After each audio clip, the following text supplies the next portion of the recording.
হাসিনাকে চুপ রাখতে বলেন ডক্টর ইউনূস। জবাবে মোদি জানান তা সম্ভব নয়। কাতার ভিত্তিক সংবাদ মাধ্যম আল জাজিরাকে দেওয়া এক সাক্ষাৎকারে এমন কথাই বলেছেন ডক্টর মোহাম্মদ ইউনূস। সাক্ষাৎকারে জুলাই বিপ্লব, শেখ হাসিনার ভারতে পালিয়ে যাওয়া দুর্নীতি, জাতীয় সংসদ নির্বাচন সহ বাংলাদেশের বিভিন্ন পরিস্থিতি নিয়ে কথা বলেছেন তিনি। প্রধান উপদেষ্টা বলেন, ভারতের প্রধানমন্ত্রী নরেন্দ্র মোদীর সঙ্গে আমার কথা হয়েছে এবং আমি তাকে স্পষ্ট করি, যদি শেখ হাসিনাকে আপনি রাখতে চান তাহলে এই বিষয়ে আমি কিছু করতে পারবো না। কিন্তু অবশ্যই তিনি যখন সেখানে থাকবেন তার কথা বলা উচিত হবে না, কারণ তার বক্তব্য আমাদের জন্য সমস্যার সৃষ্টি করে। তার বক্তব্যের কারণেই দেশের মধ্যে অস্থিতিশীলতা তৈরি হচ্ছে। এজন্য দেশের মানুষকে ভোগান্তি পোহাতে হয়।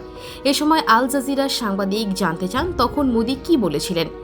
জবাবে ডক্টর মোহাম্মদ ইউনূস বলেন, মোদি বলেছিলেন, ভারত হলো এমন একটি দেশ যেখানে সামাজিক যোগাযোগ মাধ্যম সবার জন্য উন্মুক্ত।